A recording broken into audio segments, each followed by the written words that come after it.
Olha só, hoje nós vamos falar sobre reforma religiosa, né?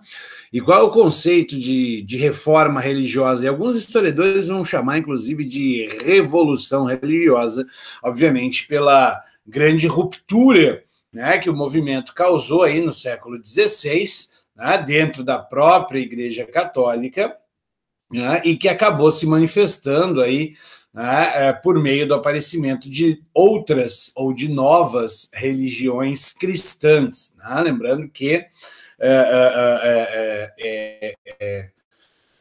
vai surgir aí, né, o luteranismo, o calvinismo, o anglicanismo como religiões cristãs, né? Não há um outro segmento, né? Então a gente poderia colocar até mesmo denominações religiosas, né? E foram chamadas de protestantes, porque obviamente vão protestar, vão contestar, né, as posições aí da Igreja Católica, né? E aí, neste momento, é muito, muito importante a gente contextualizar o que é que estava ocorrendo aí, né, dentro dessa reforma religiosa aí, né? A reforma ela acontece no século XVI, em meio ao chamado Renascimento e o nascimento dos Estados Nacionais Europeus. São três eventos históricos indissociáveis. Você não entenderá a reforma senão a partir do pensamento renascentista e também, né, dos eventos aí que marcam o nascimento dos Estados Nacionais. Tá? Você verá aspectos muito fortes do Renascimento, você verá aspectos muito fortes da ideia de Estado Nacional na reforma religiosa. Por isso que são três eventos indissociáveis, né? Lutero era um renascentista, como tantos outros que propuseram aí, né, mudanças na igreja, né? E a gente vai ver que é um momento aí de demarcação de fronteiras, de nascimento ou estruturação de línguas nacionais, né, de culturas que, né, muito próprias dos países e assim por diante, né? Então, também dentro deste contexto histórico, nós temos aí, né, e que vão fazer referência, né, por conseguinte, também ao Renascimento e ao surgimento dos Estados Nacionais Europeus, que lembre-se, começa né, de forma mais intensa no século XIV, XV, né, se consolidando aí no século XVI. Né?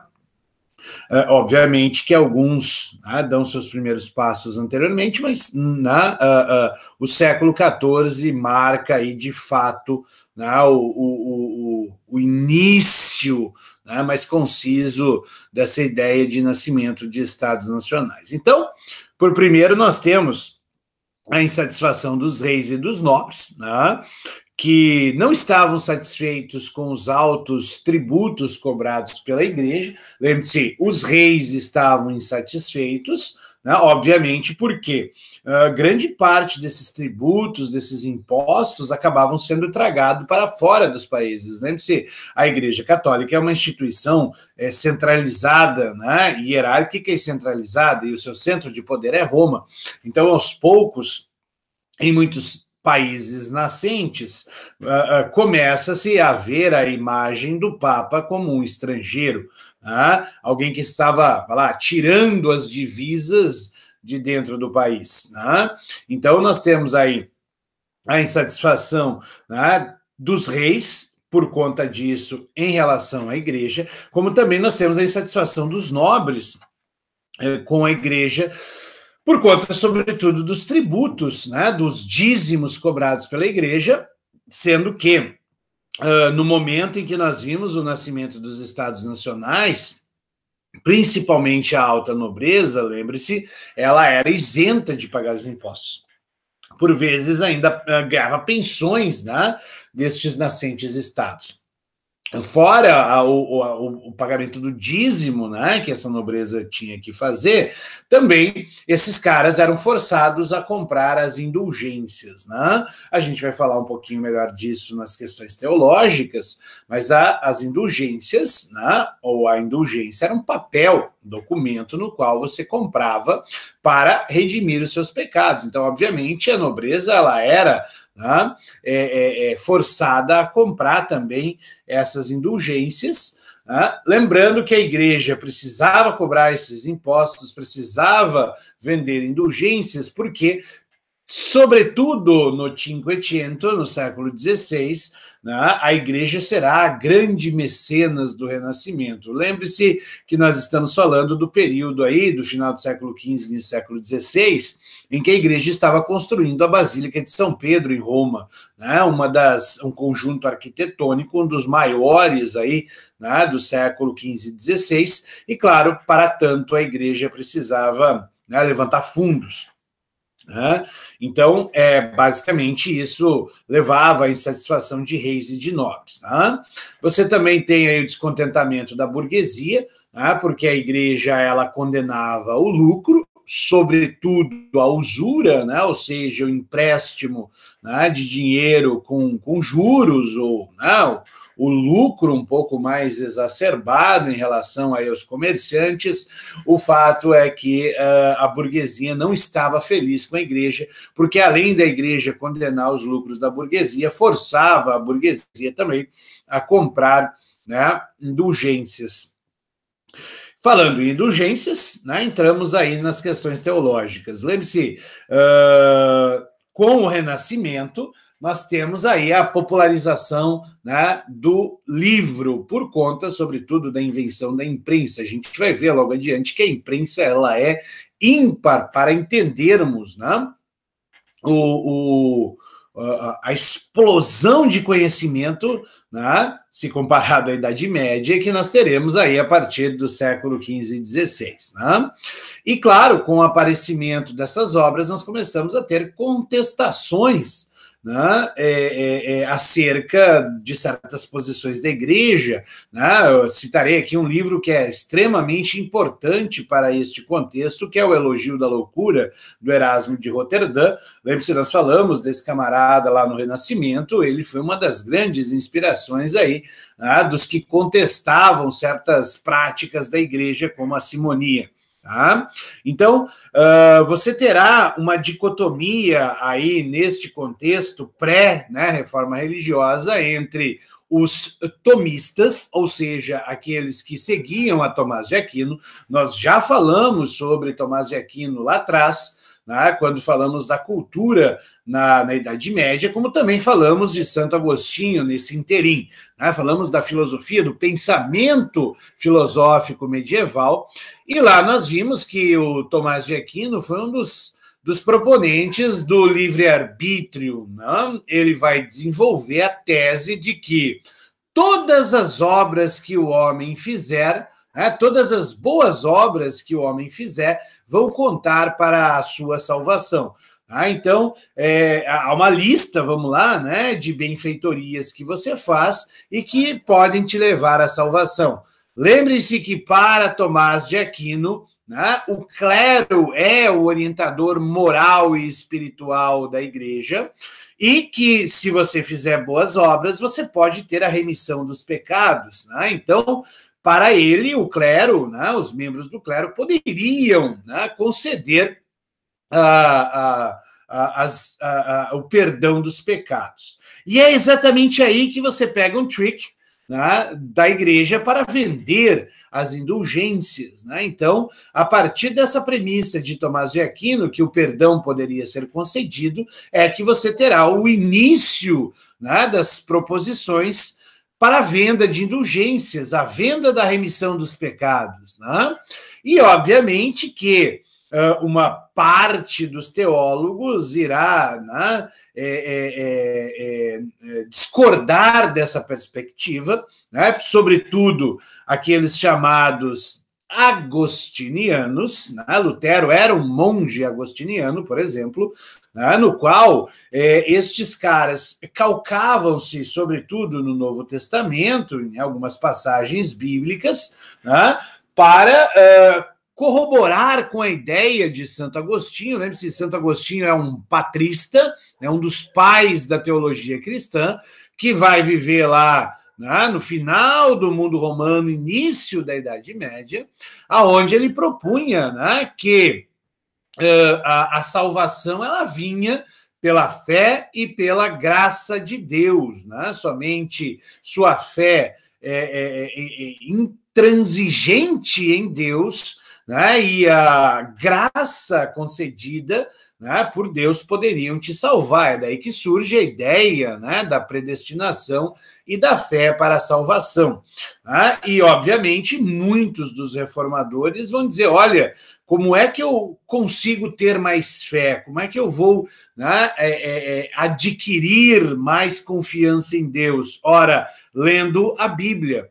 Né? Lembre-se que, até esse momento, né, a Bíblia era um artigo, né, extrema, não que ela tenha passado a ser fácil, mas ela está extremamente inacessível para a ampla maioria da população. Por quê? Primeiro, lembre-se, até meados do século XV, para você fazer uma Bíblia, era só através dos chamados monges copistas.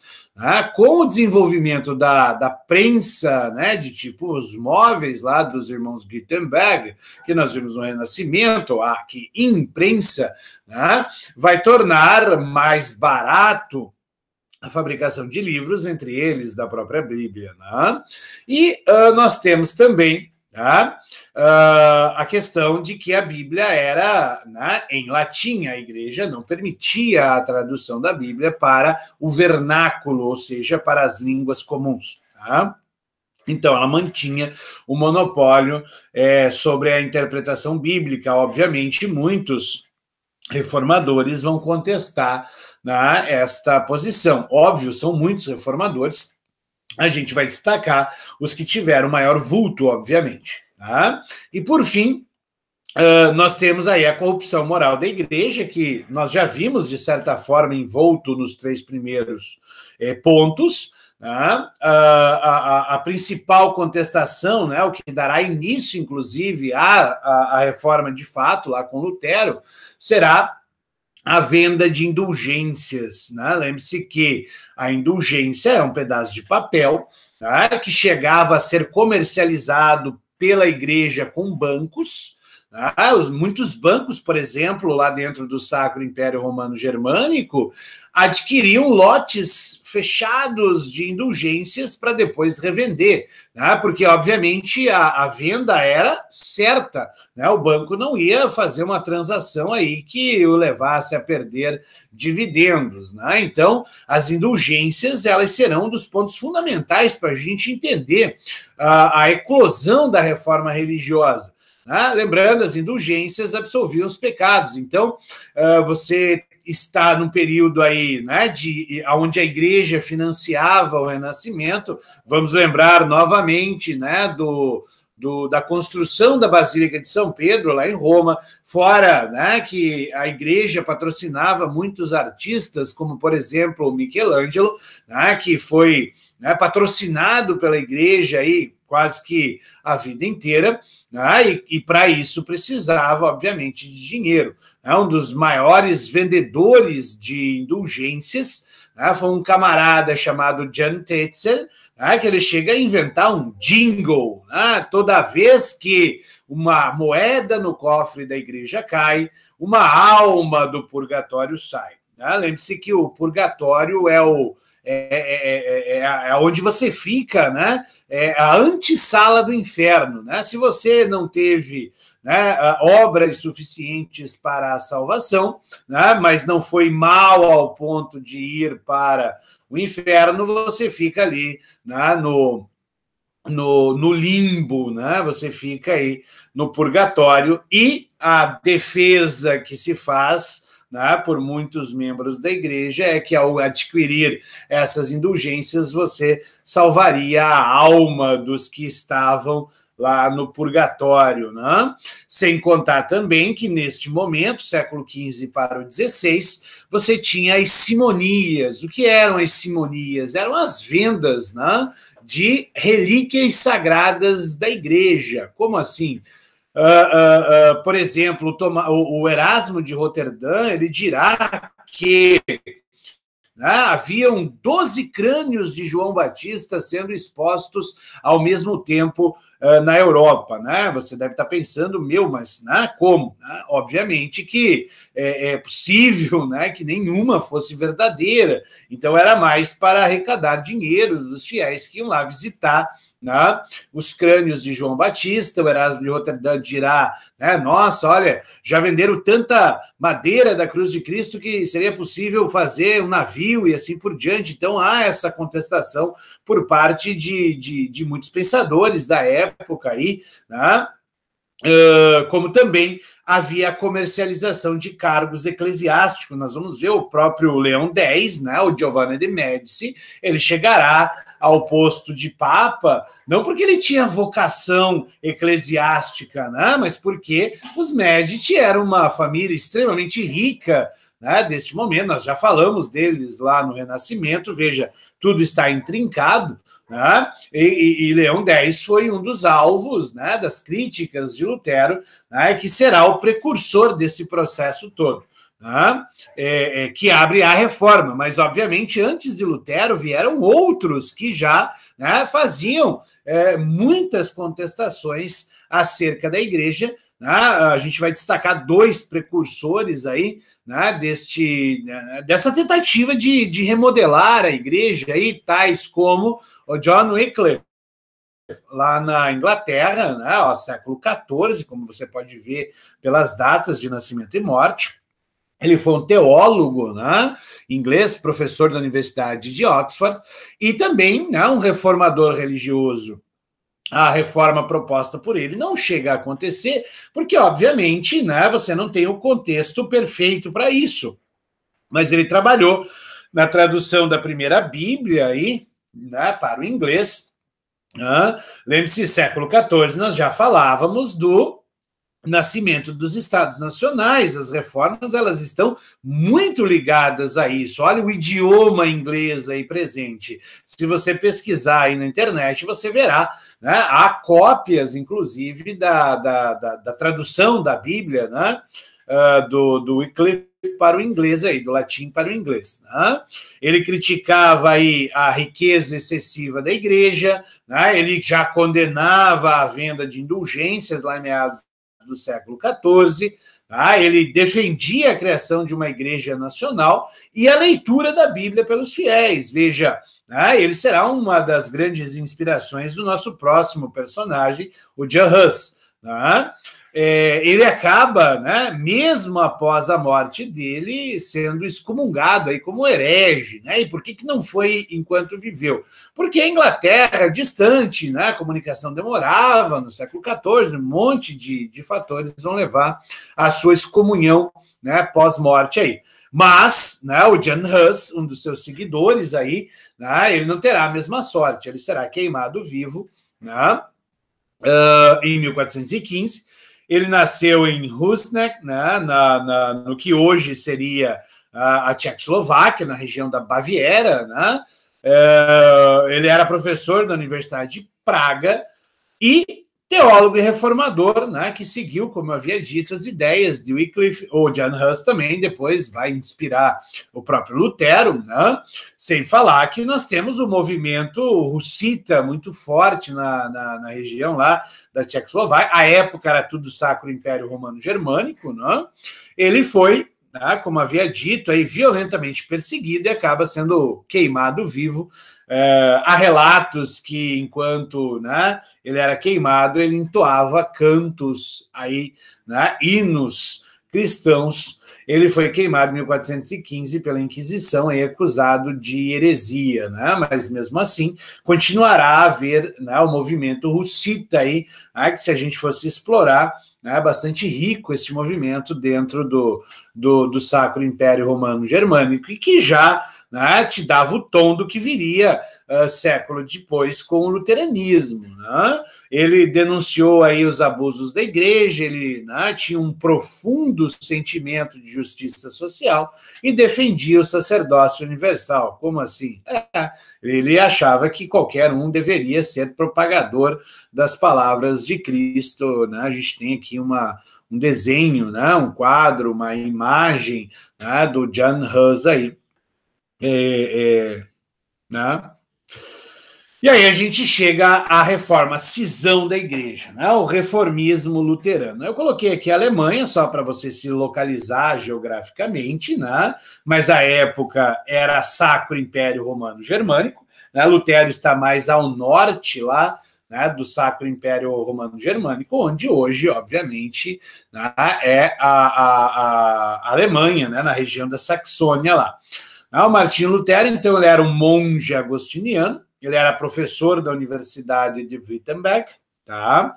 Ele vai, como John Hus, Wycliffe, né, como Erasmo de Roterdã, criticar a venda de indulgências por parte da igreja, tá? E ele vai também criticar a doutrina da salvação pelas obras. Por quê? O Lutero, gente, né, em seu doutorado, ele vai defender uma perspectiva de Santo Agostinho, principalmente calcado aí no livro de Romanos, capítulo 1, versículo 17, né, onde diz: porque no Evangelho é revelada a justiça de Deus, uma justiça que no princípio ao fim é pela fé. Como está escrito, o justo viverá pela fé. Então, a partir, né, do momento em que Lutero tem acesso ao Novo Testamento, ele só lê o Novo Testamento depois que ele, né, muda-se para Wittenberg, quando ele vai estudar o doutorado, e lá ele começa, né, a formular, né, novas questões teológicas, lembrando que nós estamos falando de um período do Renascimento. Então, né, a efervescência de ideias por conta aí, né, da imprensa, né, de novas perspectivas. Lembre-se, Erasmo de Roterdã será uma das referências de Martinho Lutero. Né? E em 1517, a igreja, né, promovia a venda de indulgências para erguer a Basílica de São Pedro, como havia dito anteriormente, e um dos lugares que foi foco, né, da venda de indulgências foi o Sacro Império Romano Germânico. Por quê? Diferentemente da França, da Inglaterra, Portugal, Espanha, dentro do Sacro Império Romano Germânico, por causa daquela querela das investiduras, né, que tirou muito, né, do poder do imperador, nós veremos aí uma menor centralização política. Então, foi um dos motivos de se escolher, né, a região aí, né, mais centro-norte do Sacro Império Romano Germânico para, né, focar na venda de indulgências. O próprio John Hus foi mandado para a Saxônia, né, para comercializar essas indulgências, porque você teria um menor poder, né, centralizador aí, de uma figura como o imperador ou um rei mesmo. Né? Os nobres tinham muita, os príncipes, né, nobres / príncipes, tinham muita força política dentro do Sacro Império Romano Germânico. Tá?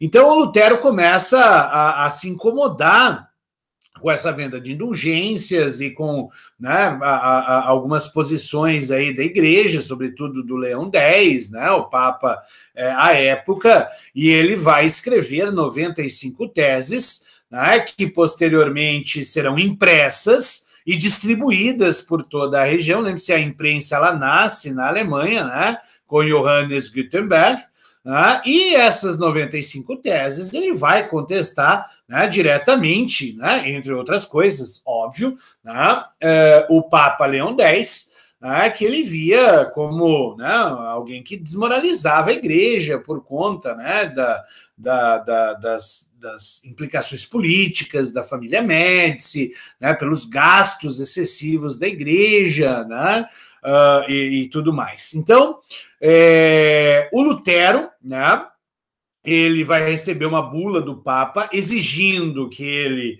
né, se retraísse, né, que que ele se retratasse, melhor dizendo, né, que ele falasse, não, tudo que eu escrevi é bobagem, rasgasse lá a sua obra, né, mas ele não vai ficar muito feliz com isso, vai acabar queimando. Se você já assistiu o filme Lutero, é um filme do ponto de vista histórico muito importante, muito bem feito, tá? Eu diria fidedigno, né, as posições, né, factuais, né, onde o Lutero vai queimar essa bula papal e ele acaba, né, angariando em torno de si o apoio tanto dos nobres quanto dos camponeses. Por quê? Por dois motivos. Lembre-se, né, os nobres desejavam as terras da igreja, a gente tem um mapa aqui mostrando, né, olha só as terras da igreja aqui dentro do Sacro Império Romano Germânico. Eram muitas terras, a igreja era muito poderosa ali dentro do Sacro Império Romano Germânico, tá? E, claro, a questão, né, dos tributos que a igreja cobrava de forma opressiva, digamos assim, né, através, seja de dízimos ou das indulgências, ali dentro, né, do Sacro Império Romano Germânico, claro, no restante da Europa também, mas o nosso foco é este. Tá? E os camponeses, além de desejarem, né, terras, se possível, né, uma das principais questões era se livrar da servidão feudal, porque muitos acabavam tendo, né, que trabalhar nas terras da igreja aí como servos. Óbvio, tinham que pagar também o dízimo, tinham que comprar indulgências, né, obviamente que os nobres acabavam tendo que comprar mais indulgências porque tinham mais condições, mas os servos também acabavam tendo que comprar indulgências e tudo mais. Então, em 1521, Lutero, né, é chamado para depor, a igreja vai convocá-lo a Roma, né, o príncipe da Saxônia, o Frederico da Saxônia, vai, né, fazer um monte de malabarismos lá para que Lutero não fosse enviado a Roma, porque, né, possivelmente ele não voltaria, né, tinha um negócio chamado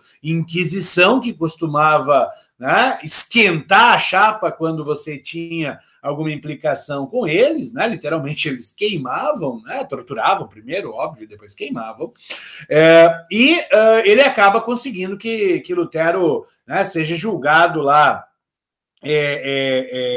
na própria Saxônia, né? O Lutero ele foi julgado, ele foi excomungado e condenado à morte. Por quê? Porque queriam que Lutero negasse a sua obra. Ele falou, né, um dos advogados da igreja, um bispo lá que vai interrogar, ele falou, olha, se você me mostrar, segundo as escrituras, que eu estou errado, eu vou me retratar. Do contrário, não. Né? E como este bispo não consegue, né, contrapor Lutero, né, ele acaba sendo excomungado e condenado à morte, porque ele não irá se retratar, obviamente. Tá?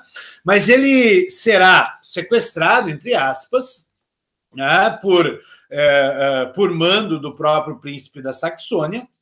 Ele será protegido, então, aí no castelo do Frederico da Saxônia, e ele irá, enquanto lá estava, né, protegido aí nesse castelo, escondido, né, porque a igreja estava querendo, né, cantar aquela música do Michel Teló, né, Ai, se eu te pego, para o Lutero. Ele vai trabalhar na tradução da Bíblia do grego para o alemão, tá, e não do latim.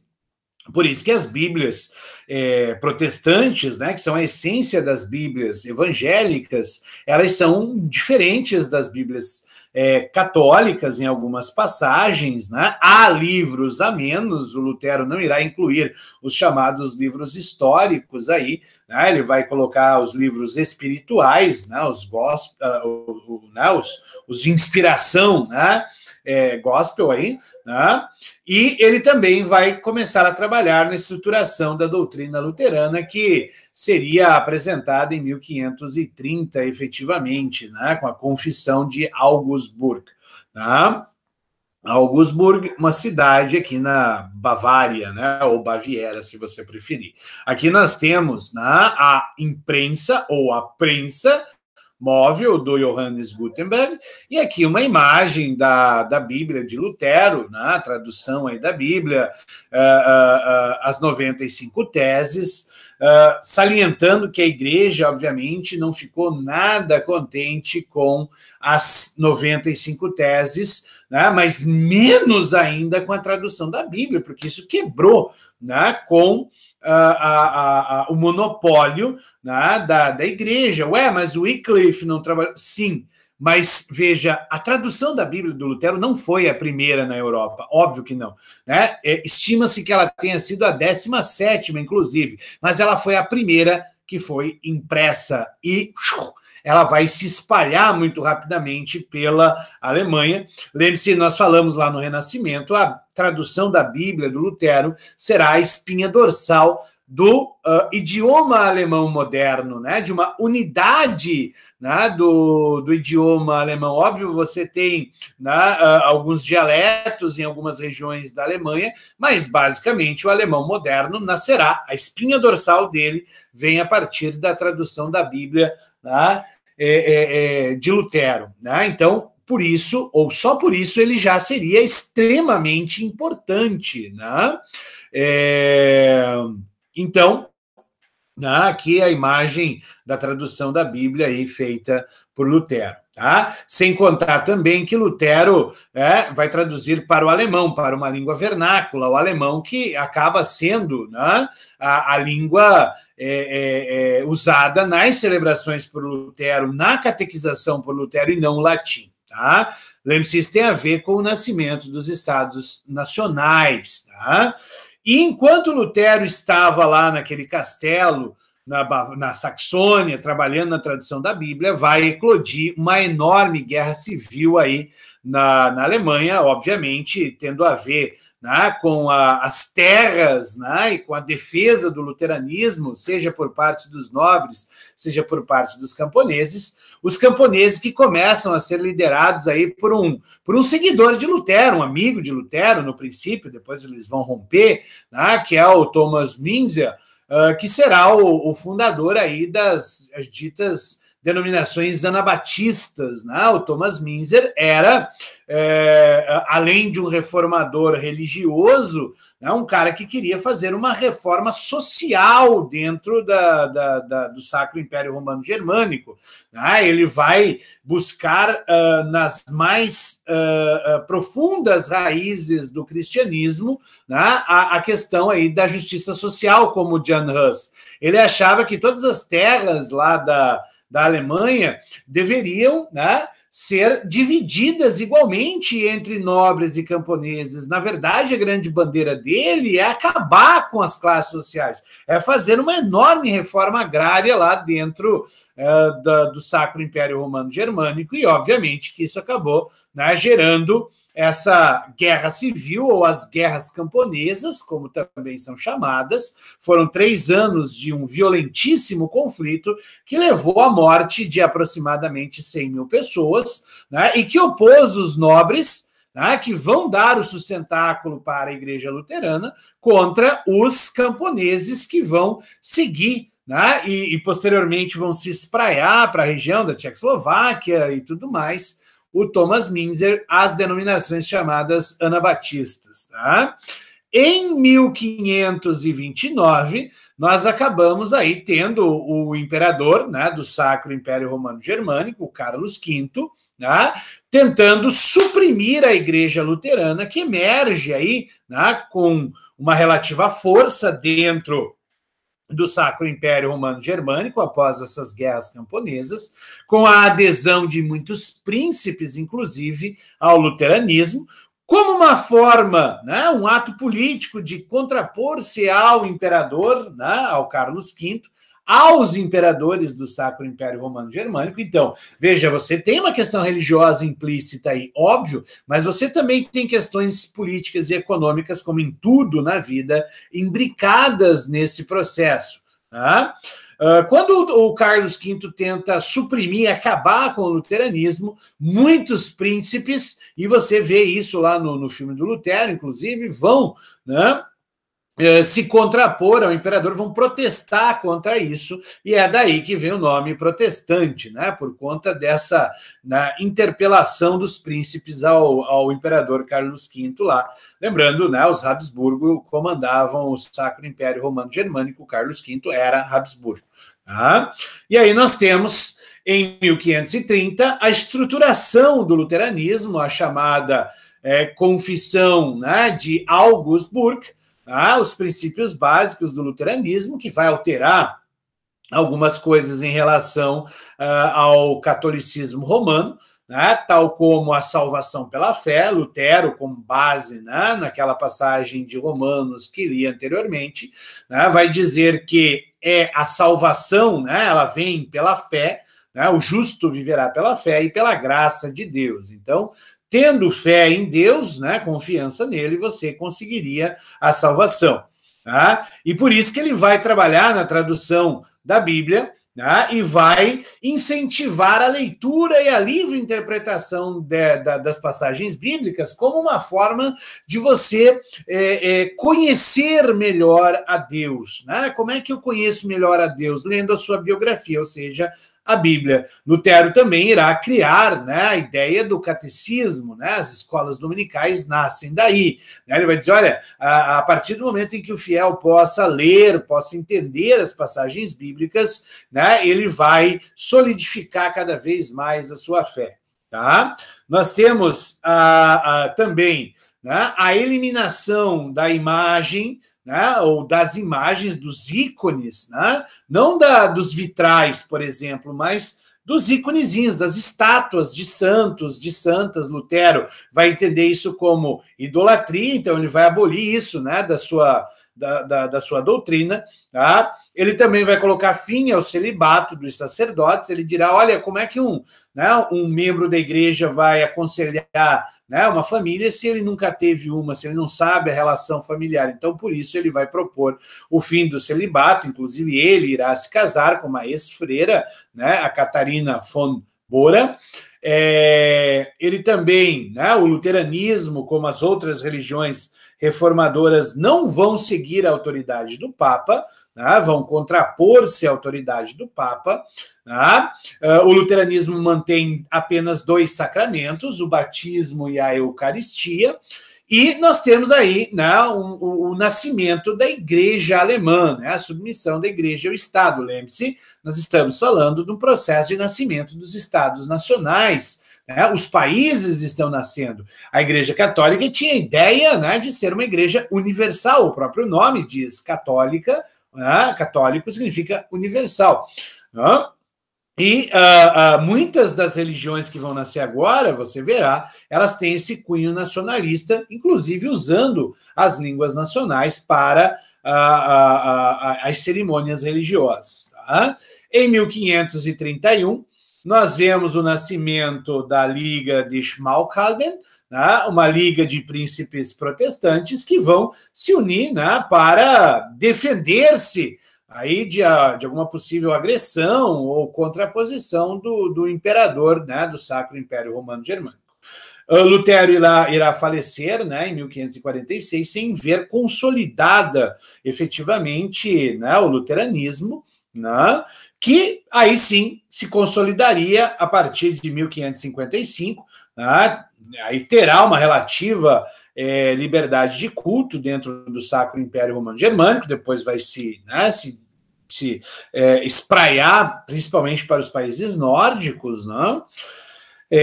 Em 1555 foi assinada a Paz de Augsburg entre os príncipes luteranos e o imperador do Sacro Império Romano Germânico, né, com o princípio do cuius regio eius religios. Né? A religião do rei será a religião do povo, né? A religião do príncipe será a religião do povo. Né? Você tinha 30 príncipes aí dentro do Sacro Império Romano Germânico, os príncipes que fossem luteranos, tá? O povo seria luterano, os príncipes que fossem católicos, o povo seria católico. Isso é um dado muito importante para depois a gente entender a Guerra dos 30 Anos. Né? Por isso que a gente passa pela Paz de Augsburg, a Guerra dos 30 Anos, que foi um dos eventos bélicos mais violentos da Idade Moderna. Tá? Depois nós temos também o nascimento do calvinismo, né? O calvinismo ele começará com os seguidores, né, de Lutero, notadamente um camarada chamado Ulrich Zwinglio, lá na Suíça, tá? Que vai fazer algumas modificações aí, né, posteriormente no pensamento de Lutero. E o Zwinglio será um inspirador, né, de um outro luterano chamado João Calvino, né, um francês conhecido, né,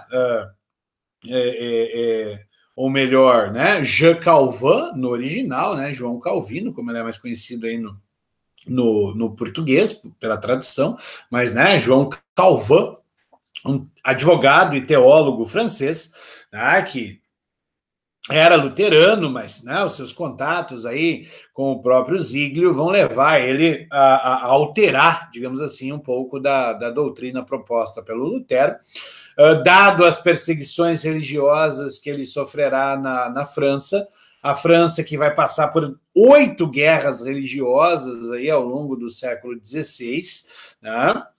Ele acaba fugindo da França e indo se estabelecer na Suíça lá, acolhido pelo próprio Zwinglio, e ele vai se radicar na Suíça, o Calvino que chegou a ter o título de Papa de Genebra, né? Um dos mais influentes religiosos aí, né, da Suíça do século XVI. Né? O que acontece? A perspectiva de Calvino é que a salvação ou a condenação, né, da alma, ela seria determinada única e somente por Deus desde o seu nascimento. Tá?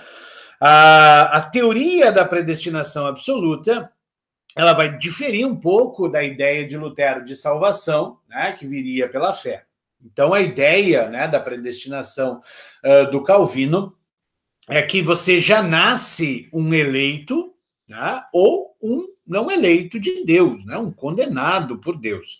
Né? E como eu saberei se eu sou um dos eleitos de Deus? Então, não tem como saber. Né? Você não sabe, né, se você é um salvo ou não. Mas, meu Deus, como é que eu vou fazer? Então, né, o Calvino vai dizer que há certos sinais, né,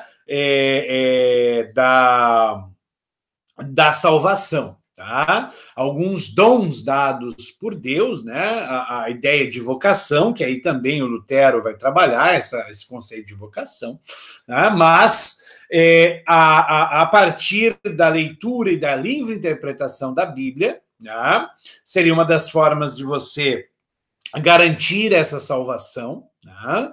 A dedicação ao trabalho. Sugiro que você, né, dê uma realçada, que você passe aí, né, aquela sua canetinha purpurinada com urânio aí, que acende no escuro, fluorescente, né? A dedicação ao trabalho.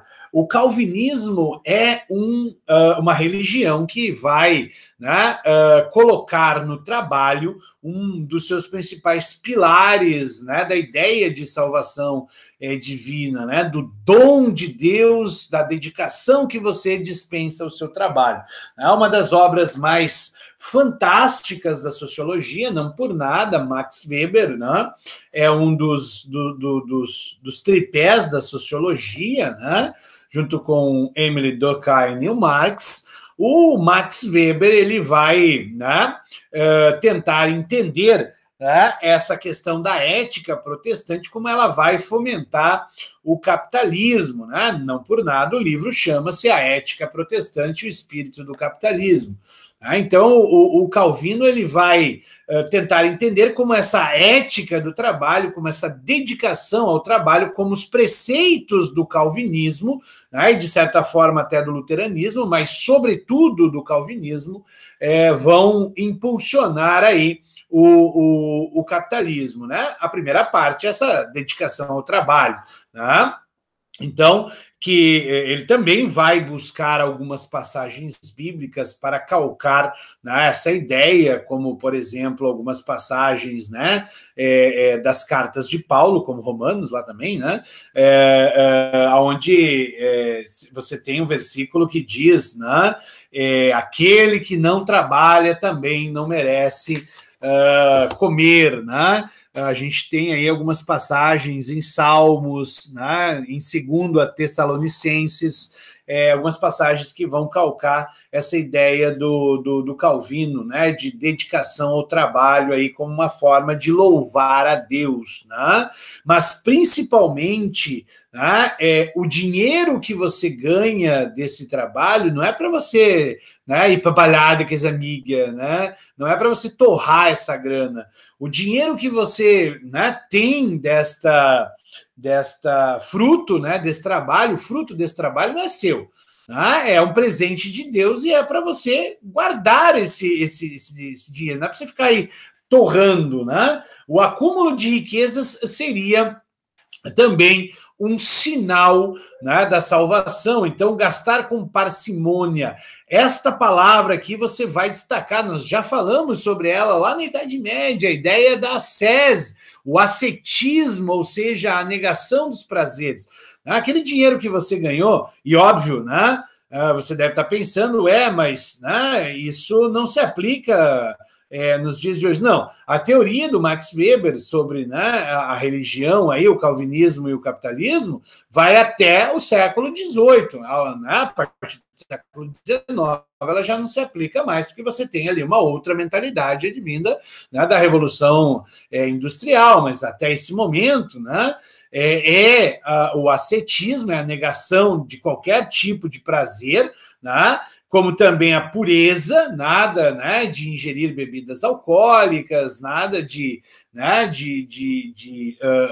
né, pecados da carne. Os próprios calvinistas, né, andavam sempre com roupas pretas para lembrar, né, que foram concebidos, né, pelo pecado original, né, e muitos calvinistas vão ver a miséria como fonte de pecado. Olha, se você, né, não tem dinheiro, provavelmente você não seja benquisto por Deus, né? Se você não conseguiu acumular, é porque você, né, provavelmente não será um dos salvos. Né? Lembrando que isso produzirá uma ética protestante, né, e que será uma das grandes virtudes do capitalismo, né, palavras do Max Weber. E aí você pode pegar exemplos clássicos do que, né, aqui o João Calvino, mas do que ou do que são personagens calvinistas, né? Os Quakers aqui, como você já deve ter, né, comido, a aveia Quaker na nossa tradução aí, mas os Quakers são uma das principais denominações calvinistas, né? Lá na Inglaterra eles nascem como puritanos e que depois vêm para os Estados Unidos, né? Então os Quakers são uma seita puritana, calvinista nesse caso, e talvez o grande, né, exemplo de calvinista é o Tio Patinhas. Lembra-se, o Tio Patinhas, ele tem a moedinha número 1. Ele é muito mão de vaca, né? Veja, ele não gasta. E essa é a ideia, né, da acumulação. O dinheiro que você ganha não é para você ficar aí torrando, mas como é que eu vou reproduzir, né, o dinheiro no capitalismo? Você pode emprestar com juros, por exemplo. Né? O calvinismo ele vai dizer que não há nada de errado, não tem nada na Bíblia que diz que você não possa emprestar o dinheiro a juros. Lembre-se que a Igreja Católica condenava a usura. Tá? E não por nada nós vamos ver que a burguesia vai abraçar com muita força o calvinismo, né? Porque o calvinismo justificava, né, as suas atividades comerciais, né, o seu acúmulo de riquezas. Aí a gente tem uma passagenzinha aqui de um dos quadrinhos do Tio Patinhas que vai nos ajudar a entender muito bem, né, o que é a ideia, né, do calvinismo lá, o Donald, né, que é um perdulário, né, que é um gastador, um fanfarrão, né, que não para emprego nenhum, que é um bom vivan, né, que não acumula, né, provavelmente ele não seja um dos eleitos de Deus, ao contrário do Tio Patinhas, diz ele lá, para o tio Patinhas, né? O senhor precisa comprar um novo tio Patinhas, né? Não farei nada disso, diz ele, né? Um relógio custa ao menos uma pataca e 98 centavos. Além do que, posso encaixar a bengala na janela, né, e me inclinar o bastante para ver, né, a hora na torre da prefeitura. Olha ele ali, né, lá dos andares mais superiores, se equilibrando ali, né, perigosamente se equilibrando na sua bengala para ver a hora, para não precisar comprar um relógio. A ideia do acúmulo de riquezas, né, a ideia de você não gastar, né, olha só, usar com parcimônia o dinheiro, né, ou a riqueza que será fruto do seu trabalho, tá? Aí nós temos na França os huguenotes, né, que são os calvinistas franceses, como eu havia dito na Inglaterra, né, os puritanos, que são os calvinistas ingleses, e na Escócia os presbiterianos, que são os calvinistas escoceses, né? John Knox será o grande nome, né, da propagação do presbiterianismo lá na Escócia, né? Aqui a gente tem algumas, né, igrejas protestantes dentro da França, na própria Suíça, né, nos Países Baixos, lá à época, né, e como eu havia dito antes, essa é um quadro do Jean Calvin, né, o João Calvino aí. Aqui as roupas típicas dos calvinistas, que você já deve ter visto em algum filme épico aí. Tá? Como as Buxas de Salem, fica a dica aí, baita filme, né, sobre a questão da Inquisição calvinista lá nos Estados Unidos, meados do século XVII. As Bruxas de Salem aí, fica a dica para assistir. Na Inglaterra, nós vemos nascer o anglicanismo, não? Lembrando que o próprio nome já nos ajuda a entender a ideia, né, de nascimento do Estado Nacional inglês. Lembre-se, o Henrique VII, nós vimos isso há pouco tempo atrás, Henrique VII, né, vai dar início à dinastia Tudor e vai conseguir, né, dar início à centralização política lá na Inglaterra, e o seu filho, Henrique VIII, vai basicamente completar, né, esse trabalho. A igreja anglicana, né, a igreja dos ângulos, né, então a igreja nacional inglesa. E note, o Henrique VIII era um católico fervoroso, mas a partir aí, né, das primeiras décadas do século XVI, se é que dá para usar isso, né, ele começa a ter um atrito com o Papa, né? Então, o Henrique VIII, que era o rei da Inglaterra, começa a ter um atrito com o Clemente VII, à época, o Papa, né? A época 1533, 34, quando, né, vai fervilhar essa disputa aí, né, esse atrito entre o Henrique VIII e o Papa Clemente VII. Por quê? Notem, não há separação, né, no catolicismo. Aquilo que Deus uniu, né, o homem não pode separar, né? Essa é a ideia. O casamento é um sacramento, é um dogma da igreja, então não pode haver separação. Por isso, o Henrique VIII ele vai pedir a anulação do seu casamento com a Catarina de Aragão. Tá? Notem, vamos montar o quadro. O que está acontecendo aí na década de 30 na Europa? Está no olho do furacão do luteranismo lá no Sacro Império Romano Germânico, certo? A igreja tinha ao seu lado, né, o imperador Carlos V, Habsburgo, lá dentro do Sacro Império Romano Germânico, um fervoroso católico também, que apoiava a igreja, né? O Henrique VIII ele era casado com a Catarina de Aragão, que era tia do Carlos V, né, de Habsburgo. Então, obviamente que se o Papa aceitasse a anulação do casamento de Henrique VIII com Catarina de Aragão, ele arrumaria problemas com o Carlos V, com os Habsburgo, né, por conta exatamente, né, isso seria uma derrota política, uma vergonha para os Habsburgo, lembrando que eles também governavam a Espanha, por isso Catarina de Aragão. E por que o Henrique VIII quer se separar? Bem, o Henrique VIII vai alegar, né, que a Catarina de Aragão não daria a ele, ou não poderia dar a ele, um filho homem. Né? Todos os fetos masculinos nasciam mortos, né? E, obviamente, a culpa era dela, né? Em momento algum, em uma sociedade patriarcal como aquela, se suporia ainda mais, né, que o rei tivesse algum tipo de problema congênito. E nós vamos ver que provavelmente, né, foi o rei porque ele tentou várias vezes, né,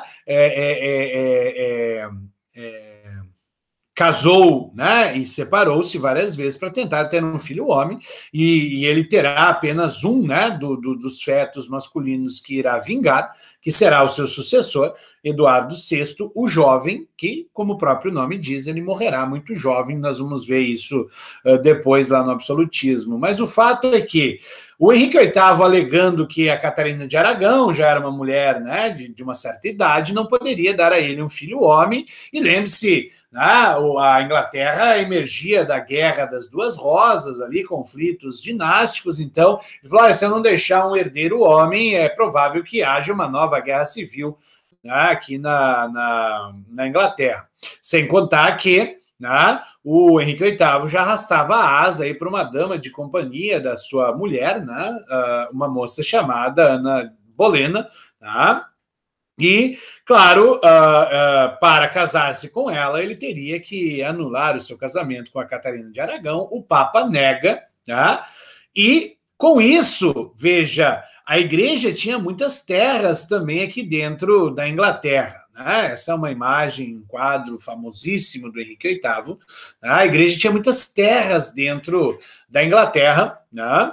E aí, o Henrique VIII ele vai propor, né, aos nobres lá daquele grande conselho, do chamado parlamento, né, que se, né, eles o apoiassem em romper com a Igreja Católica, ele iria confiscar essas terras da igreja e iria distribuir, né, ia vender, sobretudo aos gentry, né, que era uma nobreza, né, de espada, né, aí uma nobreza mais militar, essas terras a um preço bastante acessível, por assim dizer, fora que esses nobres não precisariam mais pagar tributos à Igreja Romana. Tá? Então, diante destes acordos entre o rei e a nobreza, nós teremos, tá, em 1534, o chamado Ato de Supremacia, que irá criar a Igreja Anglicana, que irá romper com a Igreja Católica, né, e que irá colocar a Igreja Anglicana, neste caso, sob a autoridade do Papa,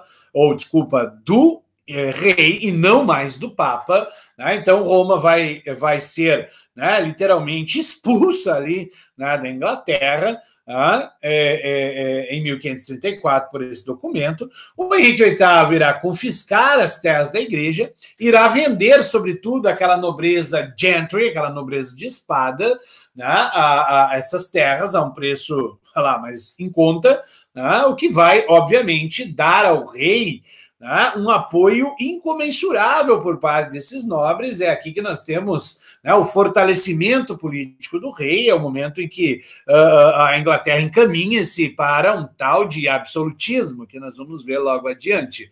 Tá?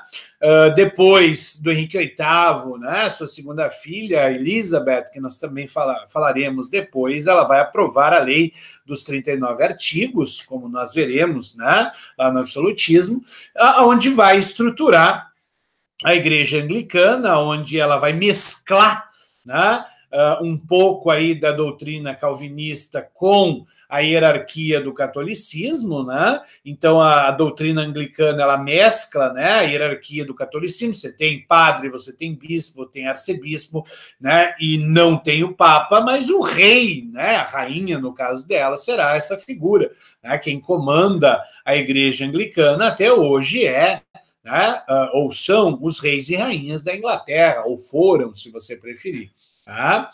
Elementos teológicos do calvinismo, tal como, né, a doutrina da predestinação absoluta, ou seja, dedicação ao trabalho, né, acumulação de riquezas. Obviamente que a burguesia inglesa também vai, né, ficar muito, muito, muito feliz com isso, né, vai abraçar o anglicanismo, né? Obviamente, muitos já eram calvinistas, né? Mas muitos vão abraçar o calvinismo. Embora a autoridade do Papa não seja mais aceita, né, foi abolido aí, né, o latim, então passou a ser usado o inglês, ou seja, né, a igreja dos ingleses, né, anglicana, como língua litúrgica, como também na Alemanha a gente vai ver o alemão sendo utilizado, como a gente vai ver as igrejas calvinistas usando as línguas vernáculas locais e não latim para a liturgia, né? E a possibilidade, óbvio, de separação, né, dos sacerdotes, inclusive o celibato foi abolido e tudo mais. Então a gente tem uma imagem aqui, né, um símbolo da igreja anglicana, né, aqui uma chargezinha do Henrique VIII aí, assombrando o Papa, lembrando que essa é a bandeira da Inglaterra, né, a Cruz de São Jorge. E aí nós temos, obviamente, a Igreja Católica, né, fazendo uma contra-reforma ou uma reforma da própria Igreja, né, que nada mais foram do que medidas aí, né, para conter o avanço do protestantismo. A Igreja Católica adotando uma série de medidas para tentar conter o protestantismo. Na verdade, quando começa ali, né, o luteranismo, já há essa tentativa, mas há, digamos assim, um impulso, né, um crescimento dessas medidas a partir do Concílio de Trento, aí, que foi convocado pelo Papa Paulo III. Né? O Concílio de Trento será aí uma radicalização, por assim dizer, dessa reforma da Igreja. Né? E veja, durou aí de 1545 a 1563, aonde a Igreja vai abolir a venda de indulgências. Calma, você continua a ter a remissão dos pecados, só não pode mais fazê-lo pela compra de indulgências. Então, as indulgências são abolidas, né? Os padres que eram despreparados, corruptos, né? Aqueles nicolaístas, ou seja, aqueles que tinham, né, uma vida paralela às atividades da igreja, como assim, aqueles padres, bispos que eram casados, né, que eram políticos, né, de carreira aí, e não, né, sacerdotes de carreira, são, né, afastados, começa-se a instalar escolas de formação e aperfeiçoamento dos membros do clero, né, lembrando que o precursor disso foi Lutero, lá com as escolas dominicais. Também se cria aqui algo paralelo no catolicismo, que é o catecismo, né? Mas vão se reafirmar alguns dogmas do catolicismo que foram contestados pelos reformadores, tais como a infalibilidade papal. O Papa, enquanto Papa, ele não erraria. Né? Como também se reafirma o celibato clerical, né? O não casamento dos membros da igreja, o latim como língua litúrgica e bíblica, então, né, a língua oficial da igreja continuará a ser o latim, né, não haverá adoção aí, né, das chamadas línguas vernáculas, como nós teremos aí a reativação também do Santo Ofício da Inquisição, né, aquela ideia que a gente tem de caças bruxas, né, de violência por parte da Inquisição, ela não foi na Idade Média, né, basicamente ela foi aqui na Idade Moderna, né, no intuito de combater as heresias não católicas, né? Eles vão perseguir aí os não católicos ou os próprios católicos, né, que acabavam contestando, né, algumas medidas ou algumas ideias da igreja, como também, né, foi estabelecido a congregação do Index, né, o Librorum Prohibitorum Index, né, uma lista, index é lista, de livros que eram proibidos aos católicos, né, como, por exemplo, os iluministas em geral, o próprio, né, Príncipe do Maquiavel foi proibido aos católicos, né, e assim por diante. Temos também aí no Concílio de Trento a criação, né, na verdade, sancionou-se a Companhia de Jesus, ela já existia, ela só foi, né, aprovada como ordem religiosa. Ela foi fundada aí por um ex-soldado e padre espanhol chamado Inácio de Loyola. A Companhia de Jesus, né, os jesuítas, eles são, né, conhecidos, ou passarão a ser conhecidos como os soldados de Cristo, né? E eles são instituídos aí para combater o protestantismo, sobretudo, e buscar novos fiéis em outras partes do mundo, né? E de levai a toda a criatura da terra a palavra de Deus, né? Uma passagem do livro de Marcos aí será o grande, né, versículo defendido aí pela Companhia de Jesus, né? Então nós temos aí os jesuítas vindo para a Ásia, para a América, né, para a África, aí no intuito de catequizar, né? E também, no caso aí da América, se responsabilizar pela educação, né, dos filhos dos colonos que vinham para a América. Né? E aí, os tribunais do Santo Ofício da Inquisição, né, vão aplicar os chamados autos de fé, que são os tribunais religiosos, aqueles que julgavam os hereges, os infiéis, ou seja, os não católicos, com extrema violência, né? Atuaram, né, principalmente na Espanha, atuaram em Portugal, atuaram na Itália, na América. Lembre-se, no Brasil você terá também Inquisição, né, na América Portuguesa, na América Espanhola, né, você terá a Inquisição Espanhola, como diria o Monty Python, ninguém espera, então ela é, né, extremamente violenta. Um dos mais famosos inquisidores aí, Tomás de Torquemada, né, que é o grande brasão, né, da Inquisição, né, do Santo Ofício da Inquisição. Aqui você tem uma imagem do Index Librorum Prohibitorum, né, que é a lista de livros proibidos, e aqui alguns dos instrumentos que a Inquisição se valia, né, para convencer as pessoas de que realmente elas eram hereges, né, de que elas eram estavam contrariando aí os dogmas do catolicismo. Você tem, ou houve no Brasil, não sei se ainda há, exposições itinerantes de muitos instrumentos de tortura usados aí pela Inquisição e que acabavam lá nos autos de fé, né, com a pessoa na fogueira, né, depois que a pessoa confessava aí, né, os seus pecados, né, ela era queimada porque eles viam, né, no fogo, né, o meio de expiar os pecados, né, tirar os pecados. Então o fogo iria redimir a pessoa. E é isso, crianças, por hora, tão de boa. Vamos depois falar do absolutismo. Então, beijo, se cuidem, não saiam de casa e lavem as mãos.